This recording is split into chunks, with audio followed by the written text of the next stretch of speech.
Bienvenidos, hermanos, pueden sentarse.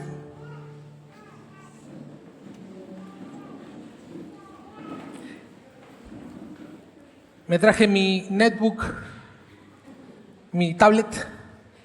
No pensaba que iba a predicar, por eso generalmente cuando me piden que predique, tengo una tablet donde pongo todo ahí. Ahora me dijeron esta semana si podía traer la palabra, entonces justo Poki me había regalado esta libretita, así que lo hacemos a la vieja usanza, menos la Biblia, que sí la tengo con el celu. Así que bueno, bienvenidos. Bueno, si alguien llegó después de la presentación, no soy el pastor de la iglesia, ni tampoco colombianos se deben haber dado cuenta. Un placer que me hayan invitado. La semana pasada nos llevó Sebastián a un día de picnic, día de campo. ¿Sí? Y pasó lo siguiente. Había una banca larga donde entraban 3 personas. ¿Sí? Si ustedes no entienden algo, díganme, yo voy a tratar de repetirlo con distintas sinónimos, pero creo que banca, entienden, ¿no? Digo, sillón, sofá, banco. Nosotros le decimos banco, pero acá el banco le dicen el lugar donde se va a depositar o a retirar dinero, ¿no? O a pagar deudas. Perfecto. Bien, la banca ahí. Y estaba sentado Heriberto, Poki. Gracias. Y eso que dije Heriberto. Heriberto, Enriqueta y Gabri, mi mujer. Los 3 en la banca. ¿Sí? ¿Vieron esas bancas donde el pie de la banca no está muy en los extremos, sino más bien más al medio? De tal manera que el que está en un extremo queda un poquito en el aire. ¿Hasta ahí va? Y yo vi unas florcitas y fui y le corté una florcita para regalarle a mi mujer para quedar bien con ella, ¿no? Es conveniente hacerlo. Bueno, fui y le regalé la florcita y entonces Enriqueta dice, les voy a sacar una foto. Se levantó del medio. Yo me pongo en el costadito. Quedó Heriberto y Gabri en los extremos. Hasta ahí va. Nos va a sacar la foto y Heriberto, para no molestar y no estar en un lugar donde suponía que no tenía que estar, se levantó para no salir en la foto. Lo que pasó que Gaby se fue al piso. ¿Está bien? Lástima que no sacó la foto, porque si no hubiéramos puesto la foto. Pero la risa a Enriqueta no le dejó sacar la foto.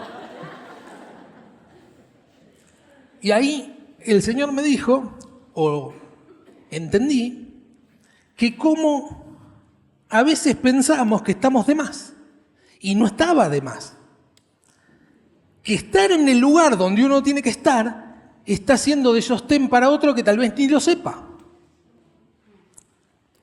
Uno a veces piensa que molesta en el lugar donde está y tal vez es fundamental donde está uno. Pero es posible que no lo sepamos. ¿Sí? Después de esto, después de esta mini reflexión que el Señor me dio, el jueves el pastor Mauro en la predicación comentó sobre Títico. No sé si alguien vino el jueves y habló de Títico. ¿Quién era Títico? Títico. Está ahí en Colosenses 4. Ese pasaje no se los di. En Colosenses, al final de todo, le dice el apóstol Pablo, Títico les va a enviar noticias mías. ¿Sí? Es decir, que Títico era el responsable de la carta del apóstol Pablo, llevársela a los colosenses. Después los colosenses se la tenían que llevar a otras iglesias. ¿Sí? Entonces lo que comentaba Mauro es, Títico ni pensó lo importante que estaba haciendo, porque estaba llevando el Evangelio. El Evangelio fresquito, recién salido del horno, recién lo había escrito el apóstol Pablo. Es más, ni siquiera el apóstol Pablo sabía o suponía que estaba escribiendo la Biblia. ¿Sí? Era una carta para fortalecer una iglesia.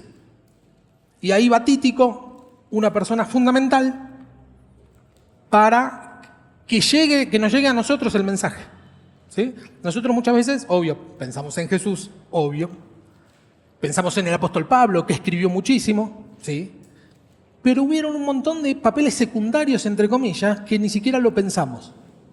Títico es uno de esos, un papel secundario, pero fundamental. Si Títico no hubiera llevado la carta, se hubiera distraído, se hubiera quedado, no sé, tomando unas 11, como dicen ustedes, o algo, tal vez no hubiera llegado, y nosotros no tendríamos, por lo menos, la carta a Colosenses.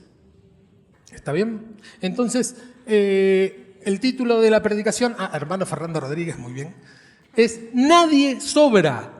Todos estamos acá por un motivo. Nadie sobra. No hay extras, no hay descartables. Todos tienen un papel fundamental. ¿Estamos hasta ahí? Bien, vamos a ver dos historias. Es más fácil con la tablet. Acá estamos. Moisés. ¿Saben quién fue Moisés? Sí. ¿Hay alguien que no sepa quién fue Moisés? ¿Hay alguien nuevo acá en este lugar, en este momento? Levante la mano. ¿Hay alguien que haya venido por primera vez? Bien, ahí bienvenido. ¿Cuál es tu nombre? José, bienvenido, José. Hoy vamos a hablar de un José también. Así que bien, bienvenido. Bien. Y yo soy el que vino por cuarta vez acá. ¿Está bien?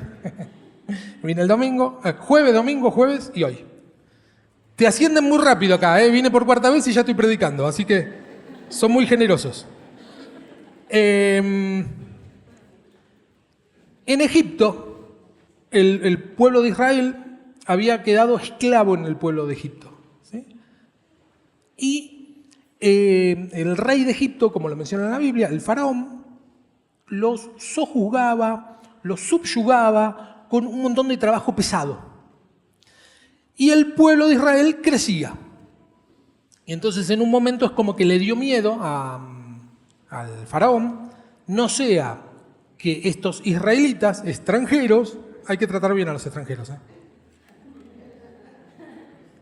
que estos extranjeros un día se multipliquen tanto que terminen, si hay una guerra, los que están adentro de Egipto terminen peleando a favor de los que nos vienen a invadir. Hay que disminuir la población de los israelitas. Esa fue la idea del faraón. Hay que disminuir la población, ¿sí? Control natal para los israelitas. Entonces, generalmente en aquella época, en aquel tiempo, en aquel lugar, una forma de control natal era matar a los niños. A nosotros nos parece una barbaridad, de hecho es una barbaridad, pero no era tan raro, ¿eh? Nosotros lo vemos en la Biblia en 2 ocasiones, que ya es mucho, ¿sí? Esta es la primera de las ocasiones. Pero en aquella época, para controlar, a veces se mataban a los niños. Y miren el primer pasaje, si lo tienen ahí. Ahí estamos. Además, el rey de Egipto habló a Cifra y Fúa, que eran las parteras de las hebreas, y le dijo: cuando ustedes ayuden a las hebreas en su parto, fíjense en el sexo. Si es niño, mátelo. Si es niña, déjenla vivir. Ese es el plan del control natal. Cifra y Fúa eran las parteras del pueblo, ¿sí? Y hay algo muy interesante en la forma en que decide hacer el control natal. Uno diría, bueno, los descartables, como estamos diciendo, ¿no? El punto es que nadie sobra. Podríamos pensar que son los niños varones. Sin embargo, no, porque ¿por qué a las niñas no hay que matarlas, según el faraón? Bueno, en esa época era una sociedad hipermachista, misógina. Las mujeres eran una especie de adorno del hombre, ¿sí? No tenían valor en sí mismo, sino que valían en tanto mujer de quién o hija de quién, ¿sí? ¿De qué varón? De hecho, cuando una mujer enviudaba, una de las posibilidades para que tenga sustento era que se case con su cuñado. Era una obligación del hermano del marido darle matrimonio, ¿sí? Porque no había forma que se sustenten solas. Si no tenían un hombre, si no tenían al padre o al marido. ¿Hasta ahí vamos? Entonces fíjense que a las mujeres las tenían por menos. Era un sector de la población que no valía nada. Por eso ni siquiera suponía que podía traerle algún tipo de problema a las mujeres, el faraón. A las mujeres no importa, a los varones mátenlo porque sí me pueden traer problemas. ¿Sí? Manda a matar Cifra y Fuá, las dos parteras, les dice, nosotros vamos al parto de las hebreas, pero las hebreas son muy fuertes y no necesitan parteras. Y cuando nosotras llegamos, resulta que ya nacieron. Y no los pudimos matar. Le mienten al faraón las parteras. ¿Está bien?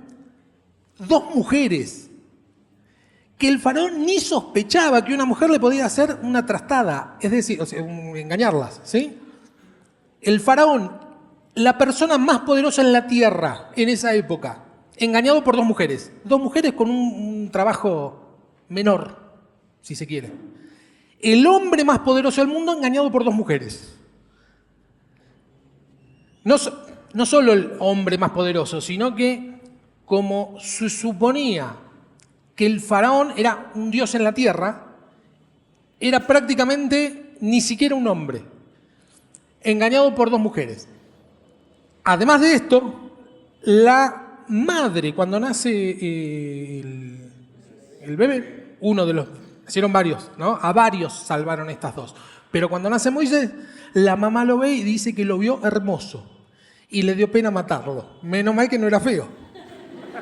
¿Sí? Porque yo cuando leía eso decía, ¿cómo? ¿Qué? ¿Por qué era hermoso? Y si hubiera sido feo, pero no. El término hebreo que se utiliza, el término original, nosotros tenemos traducciones. El término hebreo es tov. T-O-B corta V. T-O-B. Tov. Que es la misma palabra que se utiliza para decir que, ¿vieron cuando Dios creó los cielos y la tierra y vio que la creación era buena? Es el mismo término, tov. Es decir, que es algo bueno, creado por Dios, deseable, agradable, es perfecto. No lindo, hermosura en el sentido físico o exterior, sino esto es obra de Dios. No me importa qué es lo que diga, porque hablaba en argentino la mamá de Moisés. Por eso decía, mirá y no mira. No me importa lo que diga el hombre más poderoso del mundo. A mí lo que me importa es lo que Dios me está diciendo en este momento. Y a mí me está diciendo que esto es creación de Dios. Y está mal eliminarlo. Esto es perfecto. No lo voy a eliminar, voy a desobedecer. Otra mujer, tercera mujer. ¿A quién manda? Ponen un canastito. ¿A quién manda a cuidarlo en el canastito? A la hermana de Moisés. Otra mujer, otra descartable. ¿Quién viene justo a bañarse en el río cuando pasa ahí Moisés? La hija del faraón, otra mujer. Manda a las sirvientas. Ahí no dice cuántas son, pero son varias mujeres más. Y ahí tienen una conversación, la hermana de Moisés con la hija del faraón, y le dice, bueno, está este chico, yo conozco, le dice la hermana de Moisés, yo conozco una mujer que le puede dar la teta hasta que sea mayor, una nodriza, ¿querés que la llame? Sería genial. Bien, ¿a quién llama? A la madre de Moisés. Fue un complot de desechables en contra de la persona más poderosa del mundo.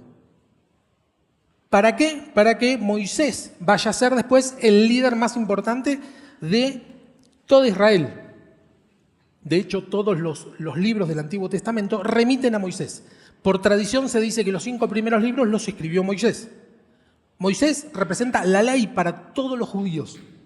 Es el hombre más importante, ¿no? Así como para nosotros es Jesús, para los judíos es Moisés. ¿Está bien? No me voy a seguir extendiendo con eso. Pero bueno, desechables que no eran tan desechables para Dios.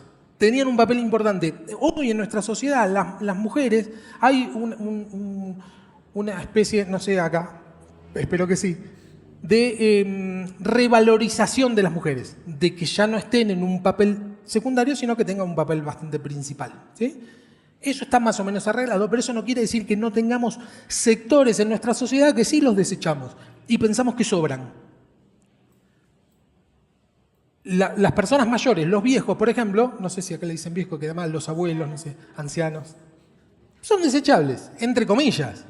Y a veces nos molestan que hayan cosas que no terminen de hacerlo rápido, que lo hagan bien o que no se den con el celular, con la computadora, y suponemos que están de más. Y está mal. Son importantísimos. son los únicos que nos pueden dar la experiencia. Y yo estoy hablando como si fuera joven, ¿no? Son los únicos que les pudiéramos dar la experiencia. ¿Sí? Dice, Ortega y Gasset dijo, hay que usar la experiencia ajena porque la experiencia propia siempre llega tarde. Cuando tenemos la experiencia es porque ya pasamos el problema. ¿Para qué me sirve la experiencia si ya pasé el problema? Bueno, para dársela a otro. Entonces es importante nutrirnos de las experiencias de los demás para no caer en los errores de los demás. Por eso, cuanto más experiencia tiene una persona, más deberíamos valorizarla, porque tiene algo que nosotros no tenemos. Sigo hablando como si fuera joven. ¿Está bien? Sos joven, dice. Eso hay que tenerlo bien presente. ¿Sí? Y ahora sí vamos a contar la historia de José. Dice así, el que sigue. Voy a leer de acá ya directamente. Fue así como José, un levita de Chipre. Chipre es una isla en el mar Mediterráneo. Ahora la vamos a ver en un mapita. A quien los apóstoles apodaban Bernabé, que significa hijo de consolación. ¿Vieron lo que está entre paréntesis? Que significa hijo de consolación. Bueno, esta es la última palabra que le voy a decir en otro idioma, pero esa también es una palabra griega que es paracleto, que significa literalmente la persona que está llamada para estar al lado de. Es una persona que está llamada para estar al lado. Firme. De hecho, cuando Jesús dice, ahí en Juan 14, no está el pasaje, dice, no los voy a dejar solo.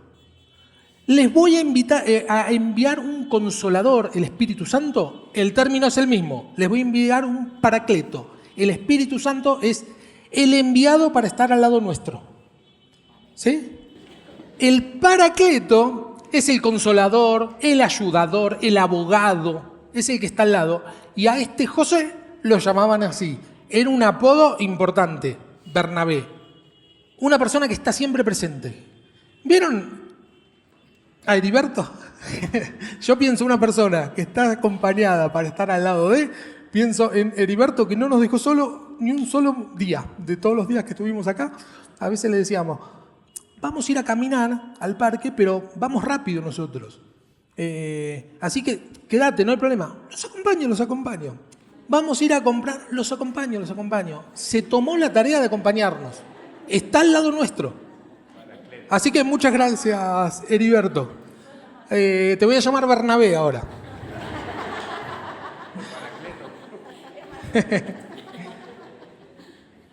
Bueno, para esta época, cuando aparece José, había en esa época, en aquel lugar, un tal Saulo, que es la iglesia que recién arranca, ¿no? A Jesús recién lo habían matado, resucita, los bendice, se va al cielo. Quedan los discípulos a ver qué hacen. Un grupo de judíos, ¿sí? A ver qué hacen. Y otro grupo de judíos decían, estos judíos están locos, hay que encarcelarlos o matarlos, ¿sí? La muerte era bastante usada en aquella época. Entonces Saulo empieza a perseguir a la iglesia, era uno de los principales que persigue a la iglesia, ¿sí? Encerraba y mataba cristianos. Un día va por el camino, por el camino a Damasco, yendo para encarcelar a unos cristianos, y se le aparece Jesús resucitado, no el Jesús antes de su muerte y resurrección. Tiene un encuentro con él y se convierte en cristiano. Ahora, imagínense, una persona que anda matando cristianos, golpea ahí y le dice, hola, sí, hola, ¿vos sos el que estabas matando cristianos? Sí, pero me convertí. Bueno, mirá, acá a 2 cuadras tenés otra congregación que podés ir perfectamente, te van a recibir muy bien. Una persona que te dice solamente, me convertí, tal vez no es suficiente para darle la bienvenida, sobre todo si mata cristianos, encarcela, etc. Pasamos al siguiente. Cuando Saulo llegó a Jerusalén, tuvo la intención de reunirse, no recién convertido, de reunirse con los discípulos, pero todos le tenían miedo, obvio, porque no creían que fuera uno de ellos, el que sigue. Entonces Bernabé, nuestro amigo José, que le llamaban Bernabé, se encargó de llevar a Saulo ante los apóstoles y allí les contó cómo Saulo había visto al Señor en el camino, cómo había hablado con él y con qué valor había predicado en Damasco en el nombre de Jesús. Ahí aparece el héroe Bernabé dándole la bienvenida a Saulo, diciéndole a los demás, háganlo entrar, denle la bienvenida. Este hombre se convirtió. Sí, era terrible. Nosotros también éramos terribles, porque cuando nosotros estábamos lejos de Cristo, no hay mucha diferencia entre un asesino y una persona que se enoja. De hecho, la Biblia dice eso justamente. El Señor dijo que cualquiera que se enoje contra su hermano será acusado de asesinato, de homicidio. Porque ahí está el germen del asesinato, ¿no? Yo cuando me enojo tengo ganas de matar a alguien. Si tenés ganas, ya está, es suficiente. Y así como el Señor nos perdona a nosotros, que no cometimos asesinato, digo, no, hablo por mí, si una persona cometió asesinato, también lo perdona. No, es que yo esto lo hablé en una clase, en una clase que doy del seminario, y uno de los que estaban estudiando me comentó que él sí había asesinado, se convirtió en la cárcel y después de un tiempo había salido. Y sí, y no debería sorprendernos, si en realidad todos somos pecadores estando lejos de Cristo. No hay diferencia. Bueno, este es Bernabé el que se da cuenta de eso y se da cuenta que Saulo tiene que estar. No sobra Saulo. A eso voy. Lo que Saulo tenía, no solo que era el que estaba acompañado, el que estaba al lado, sino que se daba cuenta que no se podía perder ninguno. No es que, bueno, este sobra, este molesta, este resulta que tuvo una mala vida. No. Este tiene que estar. Voy a hacer lo posible para que esté. Lo reciben un tiempo en Jerusalén, que era la iglesia principal, y después se vuelve a Tarso. El apóstol, todavía no era apóstol, ¿no? Saulo. Vamos con el que sigue. Después de eso, Bernabé se fue a Tarso. ¿Qué pasó? Acá también a Chico contando. En Jerusalén le dicen a Bernabé que si puede ir a Antioquía a ver la iglesia, porque parecía que habían algunos que no eran judíos que se estaban haciendo cristianos. A ver qué pasa. Entonces va Bernabé a Antioquía primero y después va hasta Tarso a buscar a Pablo, a Saulo. Saulo y Pablo es la misma persona. Lo va a buscar, que había quedado ahí en Tarso. ¿Sí? ¿Por qué? Porque no solo lo recibieron. Sí, lo recibieron, pero después se volvió a su casa. Él era de Tarso. Lo recibieron, pero se volvió a su casa.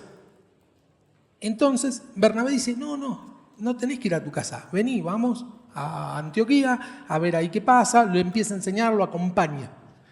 Después que están en Antioquía, orando, ya ahí Saulo empieza a ser una persona importante. Bueno, oran y dice, apártenme a Bernabé y a Saulo porque los he llamado para un trabajo importante. La iglesia envía como viaje misionero a Bernabé y Saulo. Sí, ¿será que podemos poner el mapita? No tengo el puntero láser. ¿Alguien tiene en la sala un puntero láser? ¿No? Ok. Jerusalén está acá abajo, número 2. Van hasta Antioquía, allá arriba, no sé si ven número 7. Bien. De Antioquía va a buscar a Tarso, va a buscar a Pablo. ¿Ven todo el caminito que hace? ¿Sí? Va a buscar a Pablo. De ahí bajan con Pablo a Chipre, que es la islita esa, que está ahí. Hay un puntero láser en la sala. Sí, señor. Muchas gracias. Pero ¿cómo el Señor provee? Bien, Antioquía, ¿sí? Va a Tarso, ¿está bien? Bajan a Salamina. En Argentina es una especie de femenino de salamín, que es un embutido. Pero bueno, no tiene nada que ver. Después van a Pafos. Bajo 2 casilleros antes. De Jerusalén se llevan a un pibe. A un chico, saben lo que es pibe. Que se llamaba Juan Marcos. ¿Sí? Se lo llevan de ayudante. Hacen toda la vueltita. Vienen a Salamina, van a Pafos. Pafos era la gobernación, digamos, el gobernador de la provincia de Chipre estaba acá en Pafos. Le van a predicar al gobernador, hay un brujo que lo impide, el apóstol Pablo se enoja, Saulo, se enoja, lo reprende al brujo que no dejaba predicarle al gobernador, se queda ciego el brujo. Todo esto lo ve el ayudante, el pibe, el chico Juan Marcos. ¿Está bien? Van a Perge. En Perge, Juan Marcos dice, yo me vuelvo a mi casa. Estos están re locos. Y se vuelve a Jerusalén. Marcos, solo. ¿Sí? Claro, vio que era complicado el tema, ¿no? Estaban hablando de cosas serias. Bueno, de Perge van suben por todo este lado. Antioquía, pero no es esta Antioquía. Ven que acá dice Antioquía, acá hay otra. Esta es Antioquía de Pisidia. Es otra provincia. Iconio, Listra, le pasan de todo, ¿no? No vamos a contar todo lo que le van contando. ¿Está bien? Y vuelven a Antioquía, se quedan en Antioquía. Ese es lo que sería el primer viaje misionero, generalmente se dice de Pablo, pero el líder era... esto acá esto lo tengo que contar. En Listra... Sí, en Listra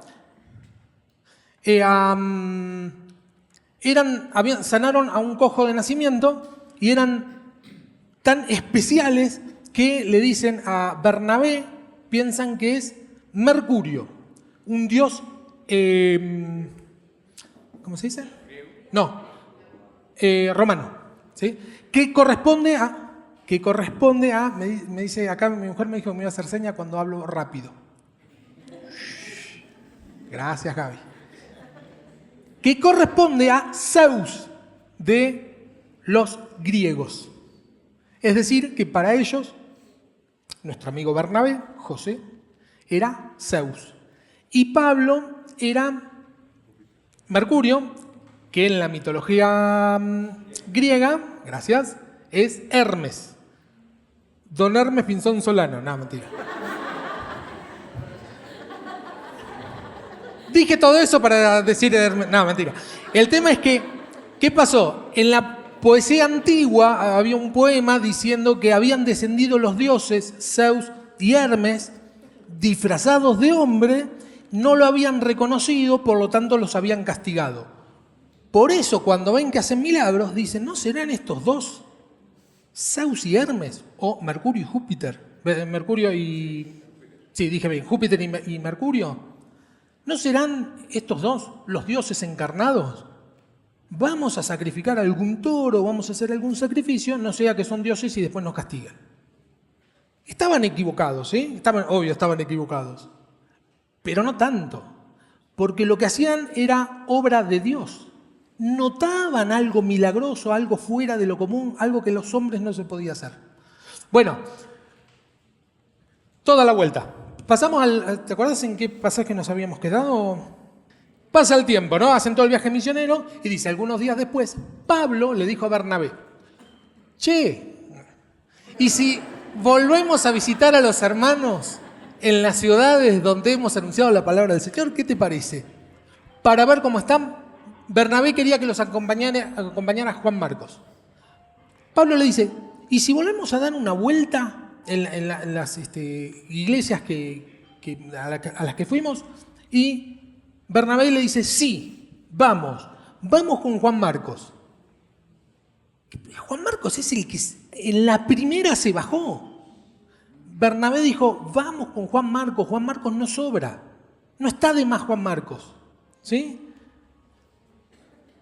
El pasaje que sigue, no sé si lo puse, pero Pablo no estuvo de acuerdo porque Juan se había separado de ellos en Panfilia, como vimos recién, y no había trabajado con ellos. Tan grande fue el desacuerdo entre ellos que terminaron por separarse. Bernabé tomó a Marcos y se embarcó a Chipre. En Chipre era el último lugar donde Juan Marcos había estado.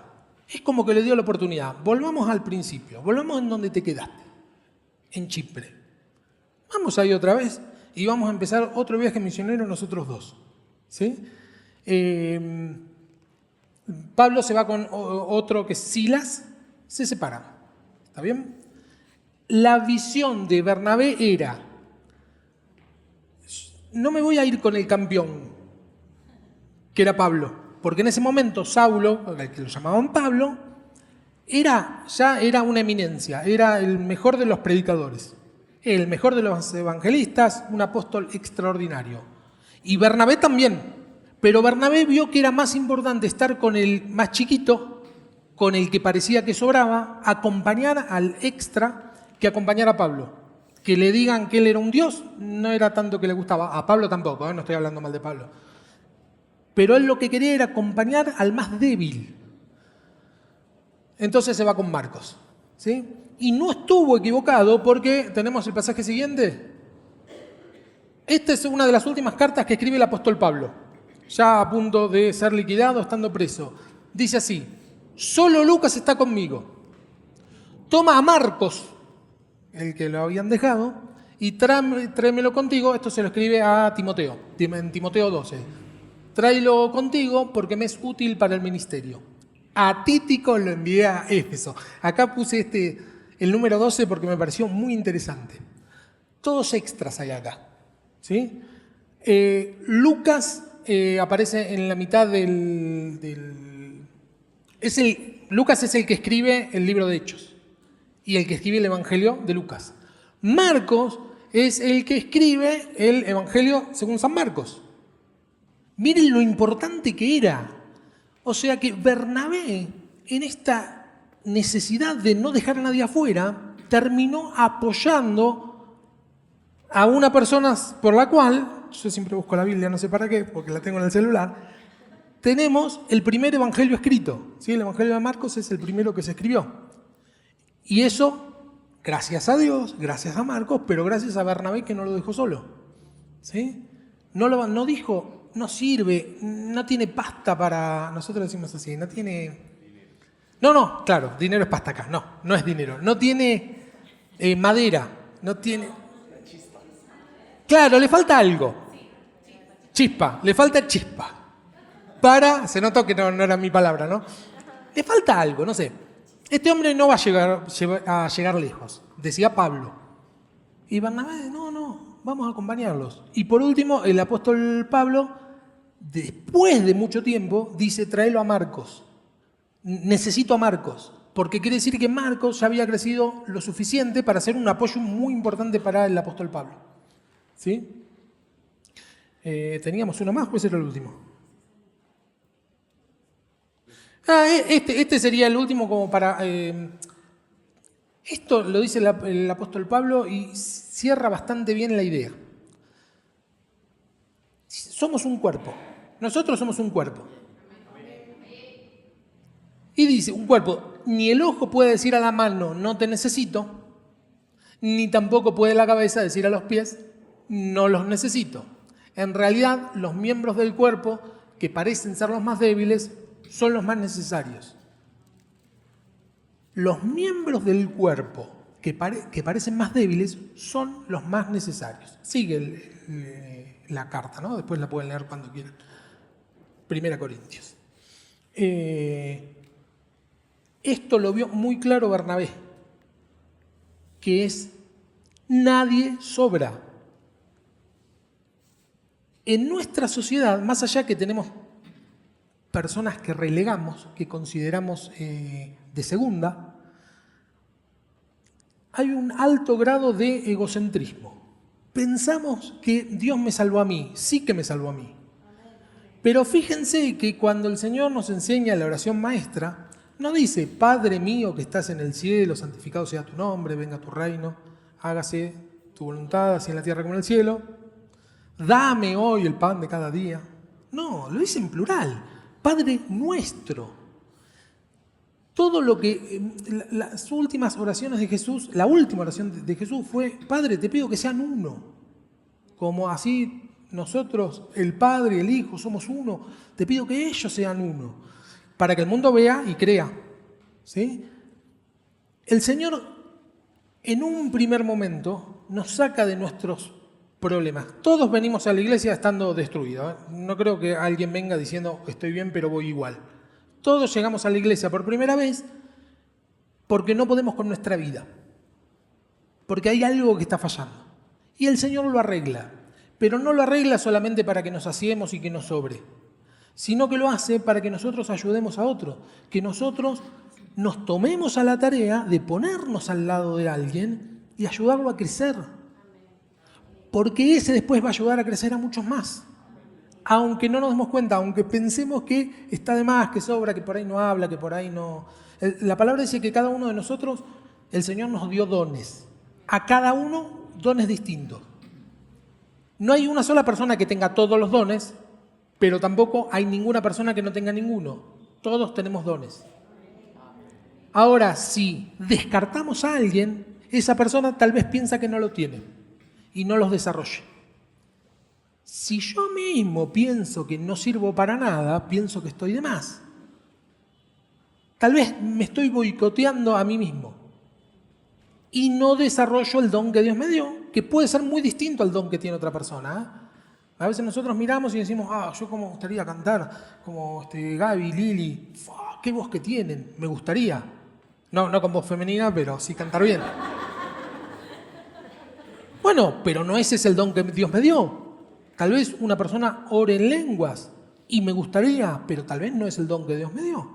Y tal vez el Señor me dio el don de predicar, poder conectar con la gente. El otro día hablábamos en la reunión de oración, el hecho de conectar con las personas es muy difícil. Por lo menos para mí. Darse cuenta de lo que está haciendo la otra persona, hay gente que tiene ese don. Y digo, ¿cómo hace? Vuelvo a hablar de Heriberto, perdón Heriberto. Habla con todo el mundo, habla con uno, habla con otro, conecta. Eso es un don, ¿sí? Darse cuenta del dolor de la otra persona es un don. Servir con la devoción que sirven algunos, despojándose de los propios intereses, es un don. La Biblia menciona 5 dones principales, menciona muchos dones, menciona 5 ministerios, y hay una lista de dones en distintas partes, pero no es exhaustiva la lista, es decir, no se acaba ahí la lista. Las chicas que hacen las gráficas, yo les pasé las marketing. Bueno, no había marketing en la Jerusalén del siglo I. Son cosas nuevas y son dones, ¿sí? Y hay que desarrollarlos. Siempre teniendo en cuenta que somos un cuerpo, todos nosotros. Y necesito del otro. Y el otro necesita de mí.